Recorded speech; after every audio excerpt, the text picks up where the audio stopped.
America में जाकर नौकरी करता है तो अमेरिका की ही किसी संस्था की बढ़ोतरी करता है ना, अमेरिका की ही समृद्धि बढ़ाता है ना। तो वो जाकर जो अमेरिका की समृद्धि बढ़ाता है, अगर वो अमेरिका नहीं जाता, भारत में रहता, तो शायद भारत की समृद्धि बढ़ाता, और भारत की समृद्धि बढ़ाता तो अपने देश को आगे बढ़ाता। वो ऐसा नहीं करता, हमारे दुश्मन की समृद्धि बढ़ाता। और अमेरिका में तो एक एक ऐसे बड़े रिसर्च इंस्टीट्यूट हैं जहां पर 60% तक वैज्ञानिक भारत के हैं, जो रात दिन वहां काम करते हैं, माने अमेरिका को आगे बढ़ाते हैं, अपने देश को पीछे ले जाते हैं। ऐसे दुश्मन देश अमेरिका को हिंदुस्तान में से मदद होती है। एक और मदद हम करते हैं अमेरिका को। सवेरे से शाम तक हिंदुस्तान में कुछ करोड़ ऐसे हिंदुस्तानी हैं जो अमेरिकी कंपनियों का माल खरीदते हैं और हजारों करोड़ रुपए अमेरिका को देते हैं हर दिन। हमारे देश में अमेरिका की बहुत सारी कंपनियों के धंधे चलते हैं। जैसे हमारे देश में एक अमेरिकन कंपनी है, उसका नाम है पेप्सी कोला। उसका गांव गांव में धंधा चलता है, वो पानी की बोतल बेचती है कोल्ड ड्रिंक्स के नाम पर। ऐसी एक दूसरी अमेरिकन कंपनी है, उसका नाम है कोका कोला। एक तीसरी अमेरिकन कंपनी, उसका नाम है कॉलगेट पामोलिव। एक चौथी अमेरिकी कंपनी है हमारे देश में, वो सिगरेट बेचती है, विल्स। एक पांचवी अमेरिकन कंपनी है, वो हमारे देश में मीट बेचती है, कैप्टन कुक। ऐसी एक छठी अमेरिकी कंपनी है, वो विक्स बेचती है, उसका नाम है प्रॉक्टर एंड गैम्बल। ऐसी एक सातवीं अमेरिकी कंपनी है हमारे देश में, वो पाव रोटी बेचती है, बड़ा पाव, उसका नाम है मैकडोनाल्ड। ऐसी एक अमेरिकन कंपनी है, उसका नाम है केंटकी फ्राइड चिकन। और ऐसी सैकड़ों की संख्या में कंपनियां। और हमारे देश के लोग क्या करते हैं कि इन्हीं कंपनियों का माल खरीदते हैं और हिंदुस्तान का हजारों करोड़ रुपए अमेरिका को देते हैं। कैसे देते हैं? पेप्सी कोला और कोका कोला नाम की दो अमेरिकन कंपनियां पानी की बोतल बेचती हैं गांव गांव में 10 रुपए की। लहर Pepsi, Lehar 7 Up, Coca Cola, Thums Up, Limca, ये सारी बोतलें 300 मिलीलीटर की हैं पानी की, 10-10 रुपए में गांव गांव में बिकती। लेकिन ये 10 रुपए में बनती नहीं है। गांव गांव में पेप्सी और कोका कोला की बिकने वाली 10 रुपए की बोतल फैक्ट्री के अंदर मात्र 70 पैसे में बनती है। अब होता क्या है कि अमेरिकी कंपनी 70 पैसे के पानी को हिंदुस्तान के गांव गांव में 10 रुपए का बेचती है। अब आप सोचो, 70 पैसे का पानी वो 10 रुपए में बेचते हैं और हमारे देश के कुछ पागल लोग उसे पीते हैं। और पीने के बाद क्या करते हैं? एक बोतल पे 9 रुपए 30 पैसे मुनाफा अमेरिकी कंपनी को देते। अमेरिकी कंपनी उसमें से थोड़ा सा टैक्स देती है भारत सरकार को, और जो बेचने वाला दुकानदार है उसको थोड़ा सा प्रॉफिट देती है। तो भारत सरकार को टैक्स और बेचने वाले दुकानदार को प्रॉफिट दोनों निकाल दिया जाए तो वो 2 रुपए 30 पैसे बैठता है, और 70 पैसे बोतल बनाने की कीमत। माने अमेरिकी कंपनी का 3 रुपए खर्चा होता है और वो एक बोतल बेचकर 7 रुपए कमाते हैं। और एक साल के अंदर पेप्सी कोला और कोका कोला दोनों अमेरिकी कंपनियां इतने बोतल बेचते हैं कि उनको 540 करोड़ रुपए नेट प्रॉफिट हो जाता है। और हर साल हिंदुस्तान में से पेप्सी कोला और कोका कोला की बिक्री के बाद 540 करोड़ रुपए हमारा दुश्मन अमेरिका के हाथ में चला जाता। माने जितने लोग हिंदुस्तान में पेप्सी और कोका कोला पी रहे हैं वो देश से क्या गद्दारी कर रहे हैं उनको शायद खुद नहीं मालूम कि वो अपने खून पसीने की कमाई का पैसा दुश्मन को दे रहा। और जो लोग पेप्सी और कोक पीते हैं वो इतने इडियट हैं कि उनको खुद नहीं मालूम कि वो क्या पीते हैं। मैंने बहुत लोगों को पूछा जो पेप्सी कोक पीते हैं कि आप क्या पीते हो, आपको मालूम है? वो कहते हैं हमें नहीं मालूम हम क्या पीते। किसी को नहीं मालूम पेप्सी में क्या है, कोका कोला में क्या है। फिर मैंने उनको पूछा क्यों पीते हो, कुछ मजा आता है क्या उसको पीने में? तो वो कहते हैं नहीं नहीं, तकलीफ होती है उसको पीने। फिर भी पागल हैं, पीते रहते। क्या तकलीफ होती है? तो वो कहते हैं कि राजीव भाई जैसे ही पेप्सी कोला पीते हैं नाक में सनसनी होने लगती है, जलन होती है, फिर गले में सनसनी होती है, जलन होती है, फिर पेट में जलन होती है, फिर गैस बनने लगती है, फिर भी मरते जाते हैं, पीते जाते हैं गटागट। और कुछ तो इतने बड़े इडियट हैं कि एक दिन में 10-10, 15-15 बोतल पीते। और कुछ तो मैंने ऐसे पागल देखे हैं कि रोटी खाते खाते पीते हैं कोका कोला पेप्सी, पानी नहीं पीते, पेप्सी और कोक पीते। और मैंने यह भी देखा है पिछले 10 वर्षों में कि जितने ज्यादा पढ़े लिखे हैं उतने ही ज्यादा पेप्सी कोका कोला पीते। जो बिना पढ़े लिखे गांव के किसान है वो नहीं पीते, वो बहुत होशियार है। उनको मालूम है कि पेप्सी नहीं पीना चाहिए, कोक नहीं पीना चाहिए। वो बिना पढ़े लिखे हैं फिर भी इतने होशियार। और जो पढ़े लिखे हैं वो ही सबसे ज्यादा पागल है। और किस भाव में पीते हैं? 10 रुपए में 300 मिलीलीटर पेप्सी आता है। तो 20 रुपए में 600 मिलीलीटर, तो 30 रुपए में 900 मिलीलीटर, तो 33 रुपए में 1 लीटर। अब 33 रुपए लीटर का पेप्सी पीते हैं, 14 रुपए लीटर गाय का दूध नहीं पीते।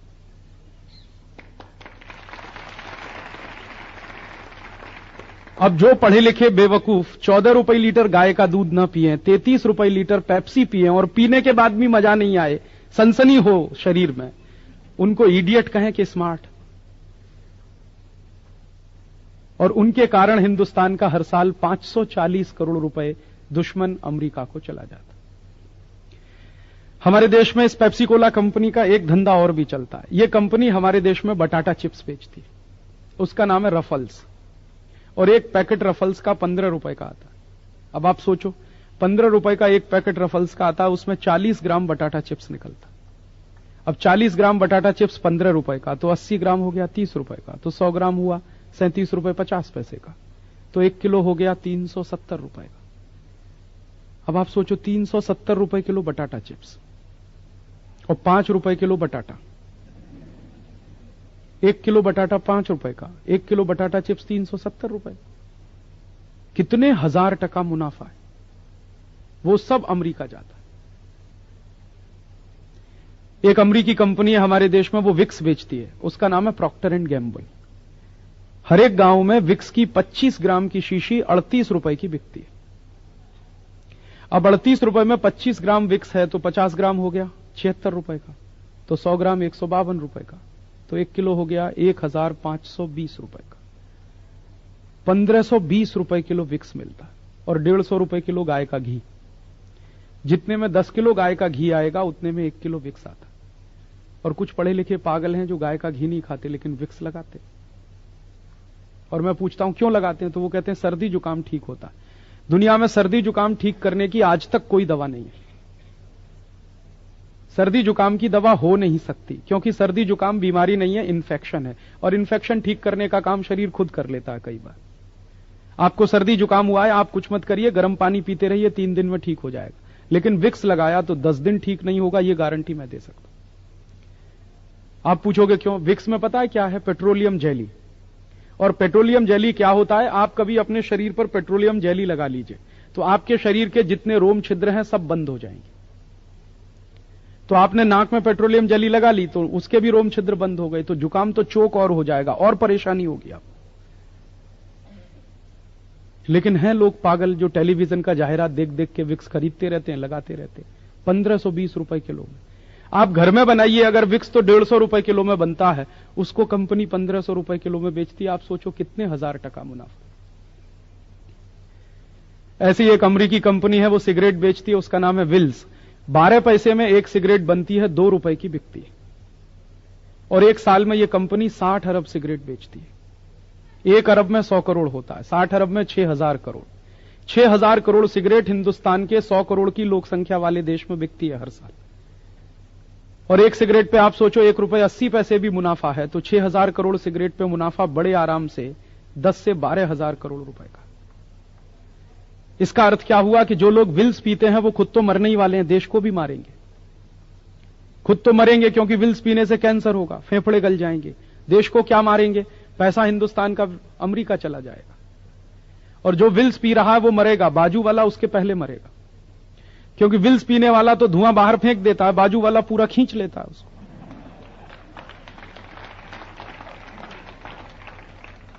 तो पीने वाला जब मरेगा तब मरेगा, बाजू वाला उसके पहले मर जाएगा।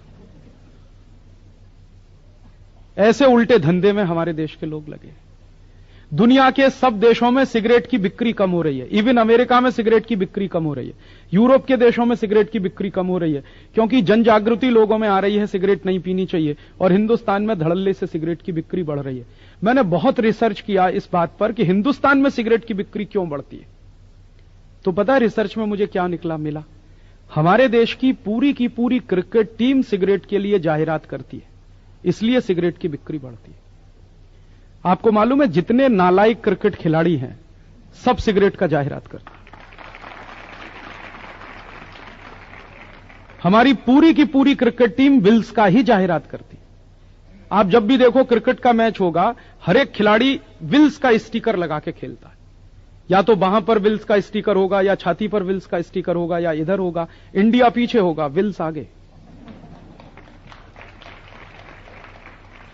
आप बोलते हो कि राजीव भाई ये क्रिकेट खिलाड़ी देश के लिए खेलते हैं। कोई देश के लिए नहीं खेलता, विल्स के लिए खेलते हैं।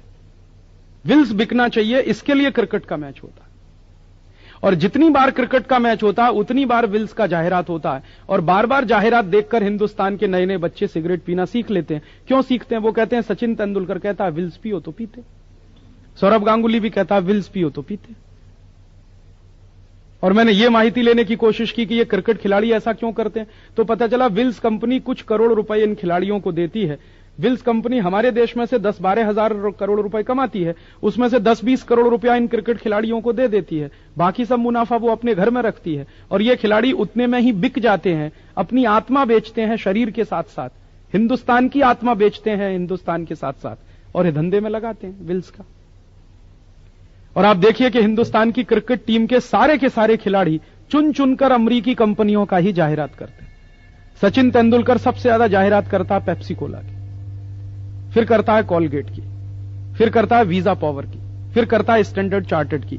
माने जिस सचिन तेंदुलकर को आप हीरो मानते हैं वो हिंदुस्तान का सबसे बड़ा विलेन है।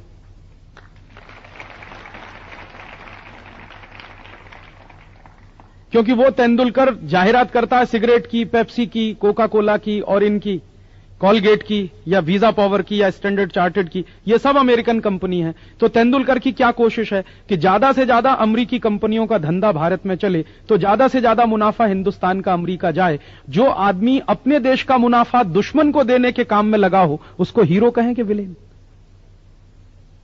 और ऐसे विलेन का क्रिकेट मैच देखने के लिए 8 घंटे हम बर्बाद करते, हमारा भी दिमाग खराब हो गया। दिन भर बैठे बैठे क्रिकेट का मैच देखते रहे, करोड़ों घंटे देश के बर्बाद करते हैं, पैसा बर्बाद होता है देश। ऐसे दुष्चक्र में हमारा देश फंस गया है। और आप पूछोगे ऐसी कितनी कंपनियां हैं? पेप्सी कोला है, कोका कोला है, कॉलगेट है, प्रॉक्टर एंड गैम्बुल है, विल्स है। एक कंपनी है हिंदुस्तान लीवर है, नाम से ऐसा लगता है जैसे हिंदुस्तान की है, उसका असली नाम है यूनिलीवर, हॉलैंड की कंपनी है। जिस देश में जाती है उसी देश का नाम अपने साथ लगा लेती है। अगर ये कंपनी पाकिस्तान में जाएगी तो पाकिस्तान लीवर हो जाती है, ये भारत में घुस गई तो हिंदुस्तान लीवर हो जाती है, इंडोनेशिया में घुस गई तो इंडोनेशिया लीवर हो जाती है। लोगों को ऐसा लगता है कि अपने देश की है परदेशी। और ये हजारों करोड़ रुपए धंधे करके ले जाती है हमारे देश में से। ऐसी दोस्तों अपने देश में 4000 कंपनियां, कोई 500 करोड़ कमाती है, कोई 1000 करोड़ कमाती है, कोई 2000 करोड़ कमाती है। एक तो अमेरिकी कंपनी अपने देश में ऐसी आई है, वो एक ही साल में 3000 करोड़ रुपए कमाती है, उसका नाम है एनरॉन। आप जानते हैं महाराष्ट्र में एनरॉन कंपनी, वो बिजली बना के बेचती है। और जो बिजली हमारे महाराष्ट्र में 1 रुपए 70 पैसे यूनिट की पड़ती है, उसको एनरॉन कंपनी 4 रुपए 85 पैसे यूनिट में बेचती है। और साल में बड़े आराम से 3000 करोड़ रुपए कमा के ले जाती है।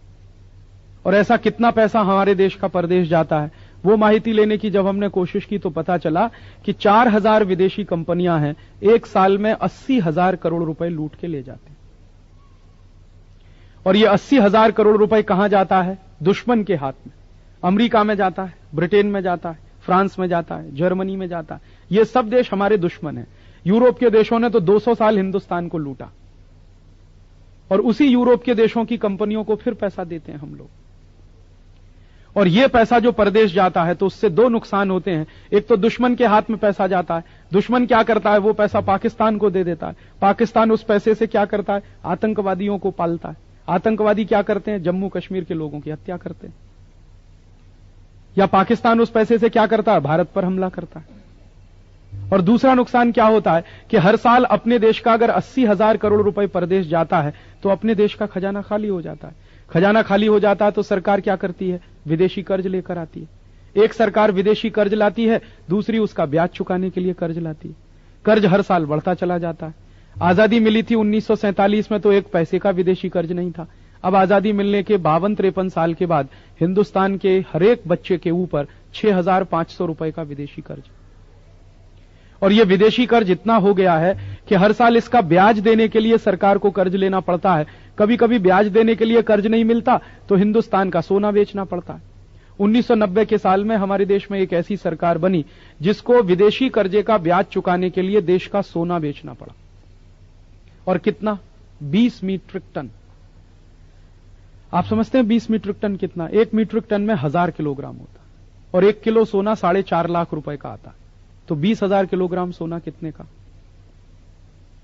उसके बाद एक दूसरी सरकार आई, उसने 47 मीट्रिक टन सोना बेचा। फिर अब की बार क्या हो रहा है? इस बार भी भारत सरकार को कर्जे का ब्याज चुकाने के लिए पैसा चाहिए, पैसे की कमी पड़ रही है। तो अब भारत सरकार ऐसा कर रही है कि हमारे देश की जो बड़ी बड़ी पब्लिक सेक्टर की कंपनियां हैं उनकी संपत्ति बेच रही है। इस वर्ष हमारे देश की 40 कंपनियां बिकने जा रही हैं कर्जे का ब्याज चुकाने। कौन कौन सी कंपनियां बिक रही हैं भारत की? आप किसी पेट्रोल पंप पे जाते होंगे, वहां एक नाम मिलेगा आपको, HP। उसका नाम है हिंदुस्तान पेट्रोलियम। हिंदुस्तान में पेट्रोल बनाने वाली ये सबसे बड़ी सरकारी कंपनी है, उसको भारत सरकार बेच रही है और एक अमेरिकी कंपनी उसको खरीद रही है। ऐसे ही एक दूसरी बहुत बड़ी कंपनी है, उसका नाम है इंडियन ऑयल कॉरपोरेशन। वो डीजल बनाने वाली सबसे बड़ी कंपनी, उसको सरकार बेचने जा रही है। वैसे एक कंपनी है IPCL, इंडियन पेट्रोकेमिकल्स लिमिटेड, उसको सरकार बेच रही है। ऐसी 40 कंपनियों को सरकार बेच रही है, तो पैसा मिलेगा, कर्जे का ब्याज चुकेगा। फिर क्या होगा? अगले साल फिर कंपनियां बिकेंगी, फिर अगले साल कंपनियां बिकेंगी।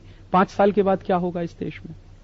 हो सकता है 5 साल के बाद हमारी सोने की खदान बिके, चांदी की खदान बिके, कोलसे की खदान बिके, हीरे की खदान बिके। क्योंकि कंपनियां बेचने के बाद फिर बचेगा क्या सरकार के पास? यही बचेगा, ये बेचेंगे। और इसको बेचने के बाद क्या होगा? खेत बेचेंगे, खलिहान बेचेंगे। और इसी तरह से राष्ट्र की संपत्ति बिकती चली गई। तब आप सोचिए कि इस राष्ट्र की आजादी का क्या होगा। जिस राष्ट्र की आर्थिक शक्ति जितनी कमजोर होती है, वो राष्ट्र की राजनीतिक गुलामी उतनी ही ज्यादा होती है। हमारी आर्थिक संपत्ति सब विदेशियों के हाथ में चली गई तो हम फिर गुलाम होंगे। क्योंकि आज से 50 साल पहले, 52 साल पहले अंग्रेजों के गुलाम हम इसलिए थे कि हिंदुस्तान की सारी संपत्ति अंग्रेजों के कब्जे में थी। अब आजादी के 52-53 साल के बाद फिर विदेशियों के कब्जे में जा रही। ऐसा गंभीर संकट देश के सामने है। और एक और मुश्किल हमारे देश में हो रही है। आप पूछोगे क्या मुश्किल हो रही है? जब से इन विदेशी कंपनियों का धंधा भारत में ज्यादा चला, हमारे देश की स्वदेशी कंपनियां बंद होती जा रही। पिछले 8 साल में हिंदुस्तान की 3 लाख छोटी छोटी कंपनियां बंद हो गई, स्वदेशी, अपने देश की। और उसमें काम करने वाले हमारे देश के 8 करोड़ मजदूर बेकार हो गए। और अगर ये ऐसे ही चलता जाएगा सिलसिला, तो अगले साल 2 साल में और 2-3 लाख कंपनियां बंद हो जाएंगी। क्योंकि इस वर्ष से क्या हो रहा है, विदेशी कंपनियों ने हमारे देश में तुअर की दाल बेचना शुरू कर दिया, गेहूं बेचना शुरू कर दिया, चावल बेचना शुरू कर दिया, कापूस बेचना शुरू कर दिया, केला बेचना शुरू कर दिया, सफरचंद बेचना शुरू कर दिया। माने जो काम हमारे देश का किसान करता था, जो खेती में उत्पन्न हमारे देश का किसान लाता था, अब उसको भी विदेशी कंपनियां बेचती हैं। और उसकी वजह से क्या होता है कि हमारे देश में विदेशी कंपनियों के खेती के उत्पन्न अगर बिकने लगे तो अपने देश के किसान का कोई नहीं खरीदेगा। क्यों नहीं खरीदेगा? हमारे देश में विदेशी कंपनी आकर जानबूझकर सस्ता माल बेचती है। जैसे एक विदेशी कंपनी हमारे देश में पामोलिन का तेल बेचती है। पामोलिन का तेल हिंदुस्तान में 20 रुपए लीटर में वो बेचती है। हमारे देश में सस्ते से सस्ता सिंगदाणे का तेल 40 रुपए लीटर का, परदेशी कंपनी 20 रुपए लीटर में बेचती है। तो हमारे देश में सिंगदाणे का तेल बिकता नहीं, तो सारे व्यापारी बर्बाद होते हैं जो सिंगदाणे का तेल पैदा करते हैं। ऐसे ही परदेशी कंपनी सस्ती तुअर की दाल बेच देती है, अपने देश की दाल मिलें बंद होती। ऐसे ही परदेशी कंपनी सस्ता गेहूं बेच देती है, अपने देश के किसानों का गेहूं पड़ा रहता है बाजार में। पिछले साल विदेशी कंपनियों ने 35 लाख टन गेहूं बेचा हिंदुस्तान में, और हमारे किसान का गेहूं बिका नहीं मार्केट में। किसान परेशान है, विदेशी कंपनियों का धंधा चलता है। और अभी 1 साल में अंदर, माने इसी साल में एक परदेशी कंपनी आ रही है हमारे देश में कापूस बेचने के लिए, और वो कंपनी कहती है 1200 रुपए क्विंटल में कापूस बेचेंगे हिंदुस्तान। तो अपने किसान का 2200 रुपए क्विंटल का कापूस कौन खरीदेगा? और हमारे देश का जो उद्योगपति है, व्यापारी है, वो क्या करेगा? जो कापूस खरीदने वाला उद्योगपति है वो तो ये बोलेगा कि मुझको तो 1200 रुपए क्विंटल का परदेशी कापूस पड़ता है सस्ता, मैं तो वही खरीदने वाला हूं। अपने देश का 2200 रुपए क्विंटल का कापूस नहीं खरीदेगा, तो अपना किसान मरेगा, उसको भाव नहीं मिलेगा, उसका माल नहीं बिकेगा। ऐसे संकट इस देश में बढ़ते चले जा रहे हैं। और इन प्रश्नों पर अगर आज हम लोगों ने कुछ नहीं किया तो हो सकता है कि 5 साल के बाद यह देश फिर से बर्बादी के रास्ते पे जाए। एक बार यह देश गुलाम हुआ था अंग्रेजों का, शायद अब की बार गुलाम होगा अमेरिका का, और गुलामी फिर से वापस आ रही है। मैं अफसोस पता है किस बात का करता हूं? भारत का इतिहास बहुत पढ़ा मैंने, बार बार पढ़ा, और मुझे एक ही बात का अफसोस होता है कि ईस्ट इंडिया कंपनी आई थी 1611 में और अंग्रेजों की सरकार बनी 1760 में। तो 1611 से 1760 माने 150 साल बाद अंग्रेजों ने सरकार चलाई। अगर हिंदुस्तानियों को 1611 के साल में यह अकल आ गई होती कि इस ईस्ट इंडिया कंपनी को भारत में मत घुसने दो, इसका धंधा मत चलने दो, तो क्या अंग्रेजों की सरकार बनती, चलती? क्या हम देश गुलाम बनते अंग्रेजों के? अगर 1611 के साल में ही लोगों ने यह बात सोच ली होती कि हम ईस्ट इंडिया कंपनी को भगा देंगे, अंग्रेजों का धंधा भारत में चलने नहीं देंगे, शायद यह देश कभी गुलाम नहीं होता। लेकिन वो गलती हुई हमारे लोगों से। हम सोते रहे, अंग्रेज धंधा करते गए, धंधा फैलाते गए, मुनाफा कमाते गए, उस मुनाफे से आर्मी बनाते गए, फौज बनाते गए, और जब अंग्रेज बहुत ताकतवर हो गए, देश के गांव गांव में उनकी जड़ें फैल गईं, तब हमको याद आया कि अंग्रेजों को भगाना चाहिए। फिर भगाया हमने, लेकिन कितना नुकसान हुआ। 90 साल तो आजादी की लड़ाई चलती रही, 1857 से 1947, लाखों शहीदों की कुर्बानी देनी पड़ी हमको। तो इसलिए आज मुझे यह लगता है कि यह गलती हमें दोहरानी नहीं चाहिए। आज ये विदेशी कंपनियां घुस रही हैं, अभी से हमको सावधान होकर इनको भगा देने की बात करनी चाहिए, नहीं तो थोड़े दिन के बाद ये इतनी ताकतवर हो जाएंगी कि शायद इनको भगाना बहुत नहीं कर सकते। हम क्या कर सकते? हम तो विद्यार्थी हैं, हम तो सिर्फ पढ़ते हैं, हम तो देश के लिए कुछ नहीं कर सकते। आप अगर ऐसी भाषा बोलेंगे कि हम तो देश के लिए कुछ नहीं कर सकते, तो क्या बाहर वाला आके देश के लिए करेगा? करना तो आपको ही पड़ेगा, क्योंकि देश आपका है। आप इस देश के हैं, देश आपका है, तो आपको ही करना पड़ेगा। और मान लीजिए आप ये भाषा बोलते हैं कि हम तो देश के लिए कुछ नहीं कर सकते, यही भाषा हमारे देश के सैनिकों ने बोलना शुरू कर दिया जो आर्मी में काम करते हैं कि हम तो देश के लिए कुछ नहीं कर सकते, तो क्या होगा? कारगिल युद्ध लड़ने वाले अगर भारत के सैनिकों ने यह कह दिया होता हमारे देश के लोगों से कि हम कुछ नहीं कर सकते, पाकिस्तान ने कब्जा कर लिया, अब जो हो गया वो हो गया, हम कुछ नहीं कर सकते, तो हमारा देश तो खलास हो गया होता अभी पिछले ही साल। कम से कम हजारों वर्ग मील इलाका हमारा पाकिस्तान में चला गया होता। लेकिन हमारे सैनिकों ने ऐसा नहीं कहा कि हम कुछ नहीं कर सकते, उन्होंने ये कहा कि हम कुछ भी नहीं कर सकते तो मर तो सकते हैं देश के लिए। और 465 सैनिक मर गए तो देश बच गया। इसलिए आप कभी भी जीवन में ऐसी भाषा मुंह से मत निकालिएगा कि हम देश के लिए कुछ नहीं कर सकते। हम सब चाहें तो देश के लिए बहुत कुछ कर सकते।